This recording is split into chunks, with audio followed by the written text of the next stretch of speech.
Om Swastiastu.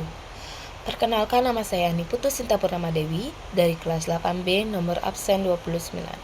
Di sini saya akan menjelaskan tentang konflik dan integrasi. Konflik.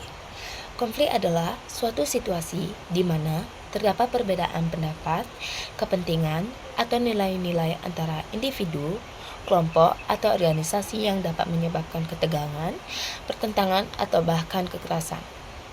Jenis-jenis konflik. Yang pertama ada konflik intrapersonal, yaitu konflik yang terjadi dalam diri individu seperti konflik antara keinginan dan kewajiban. Yang kedua ada konflik interpersonal, yaitu konflik yang terjadi antara individu dengan individu lain seperti konflik antara atasan dan bawahan. Yang ketiga ada konflik kelompok, yaitu konflik yang terjadi antara kelompok dengan kelompok lain seperti konflik antara kelompok etnis yang berbeda.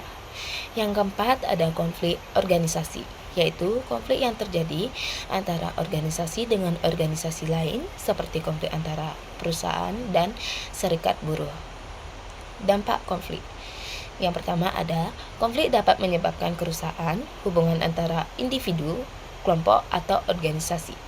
Yang kedua, konflik dapat menyebabkan kehilangan produktivitas dan efisiensi. Yang ketiga, konflik dapat menyebabkan kekerasan, baik secara fisik maupun psikologis. Yang keempat, konflik dapat menyebabkan kerusakan lingkungan, seperti konflik antara masyarakat dan perusahaan tentang dampak lingkungan. Contoh konflik. Yang pertama ada konflik Poso, yaitu konflik antar etnis dan antar agama yang terjadi pada tahun 1998 sampai 2001.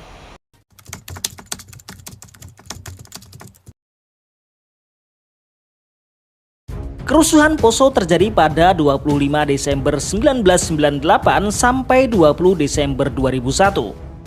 Asal mula peristiwa ini terjadi dari sebuah bentrokan kecil antara kelompok pemuda yang berakhir menjadi kerusuhan bernuansa agama. Kabupaten Poso adalah salah satu dari kabupaten di Sulawesi Tengah yang mayoritas penduduknya memeluk agama Islam. Namun pada saat itu pemerintah setempat dalam fokus program transmigrasi sehingga pendatang dari Bugis, Sulawesi Selatan datang ke kabupaten ini. Awal kerusuhan terjadi pada 24 Desember 1998, di mana ada seorang pemuda yang berasal dari mayoritas Protestan menikam seorang pemuda Muslim. Konflik pertama berhasil diselesaikan dengan baik oleh kedua pemuka agama yang sepakat bahwa alkohol adalah sumber masalahnya. Akhirnya Polres Poso mulai menyita dan menghancurkan minuman keras yang berada di sana. Namun ada satu toko yang ingin disegel oleh pemuda Muslim yang sedang dijaga oleh pemuda Protestan. Pertemuan kedua pemuda ini berakhir dengan bentrokan. Kerusuhan kedua mulai terjadi lagi pada 15 April ketika seorang pemuda Muslim mengaku menjadi korban tikam dari sekelompok pemuda Kristen.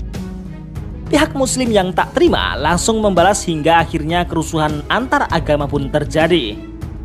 Pada bulan Mei tahun 2000, kerusuhan mulai memburuk setelah terjadi aksi penculikan dan pembunuhan di Kabupaten Poso. Bahkan banyak wanita dan anak-anak yang menjadi korban penculikan dan pelecehan seksual di tahun tersebut.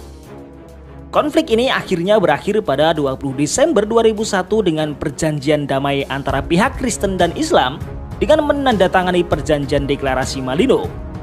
Dikabarkan ada sebanyak 577 korban tewas, 384 terluka, 7.932 rumah hancur, dan 510 fasilitas umum terbakar pasca kerusuhan Poso.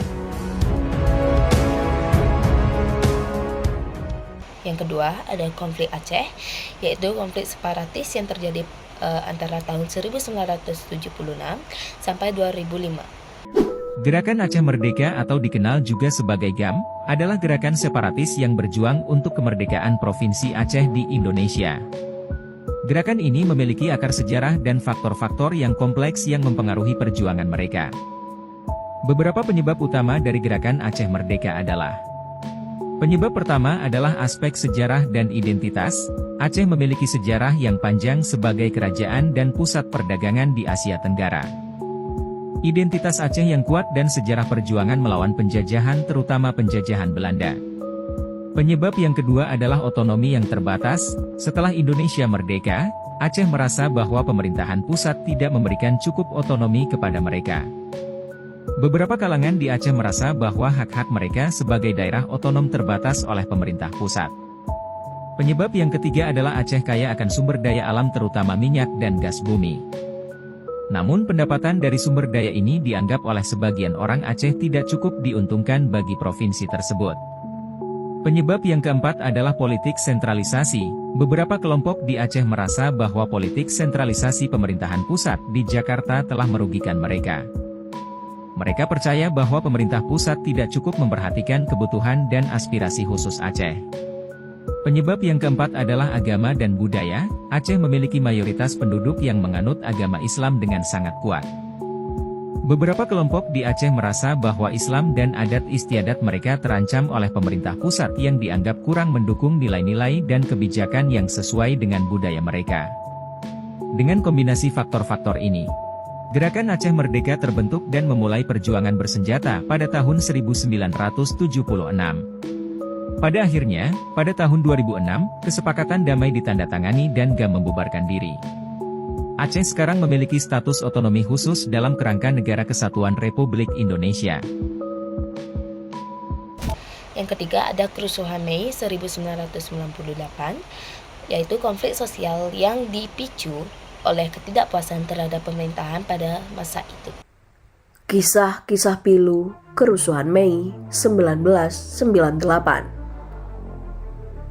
Kerusuhan Mei 1998 merupakan salah satu peristiwa kelam dalam sejarah Indonesia.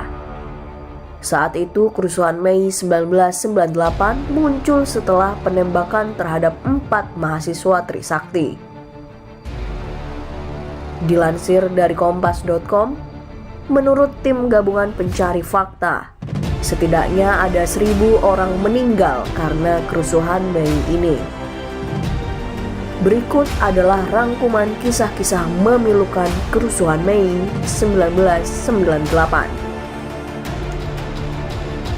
Penjarahan toko.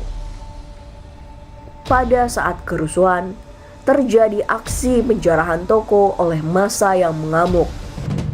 Mayoritas adalah toko-toko yang berada di wilayah Jakarta Kota dan Jakarta Barat. Saat massa melakukan penjarahan, pemilik toko bersama keluarganya mengungsi ke rumah mereka di lantai 2 atau ke rumah tetangga untuk menyelamatkan diri. Aparat menembaki massa penjara. Saat keamanan seharusnya dikendalikan, aparat justru menembaki massa perusuh dan penjara agar mereka bubar. Yang kedua yaitu integrasi. Integrasi adalah suatu proses yang melibatkan penggabungan atau penyatuan beberapa bagian atau unsur yang berbeda menjadi satu kesatuan yang utuh dan harmonis. Jenis-jenis integrasi yaitu integrasi sosial, integrasi ekonomi, integrasi politik, dan integrasi budaya. Manfaat integrasi. Yang pertama, meningkatkan kesatuan. Integrasi dapat meningkatkan kesatuan dan harmoni antara beberapa bagian atau unsur yang berbeda. Yang kedua, meningkatkan kerjasama. Integrasi dapat meningkatkan kerjasama antara beberapa bagian atau unsur yang berbeda. Yang ketiga, meningkatkan efisiensi. Integrasi dapat meningkatkan efisiensi dan produktivitas. Contoh integrasi. Yang pertama, integrasi nasional. Integrasi nasional adalah proses penggabungan atau penyatuan beberapa kelompok sosial, ekonomi, dan politik yang berbeda menjadi satu kesatuan yang utuh dan harmonis. Yang kedua, integrasi regional. Integrasi regional adalah proses penggabungan atau penyatuan beberapa negara atau wilayah yang berbeda menjadi satu kesatuan yang utuh dan harmonis. Yang ketiga, integrasi internasional. Integrasi internasional adalah proses penggabungan atau penyatuan beberapa negara atau organisasi internasional yang berbeda menjadi satu kesatuan yang utuh dan harmonis. Sekian dari saya tutup Antuk Ramsanti. Om Santi Santi Santi Om.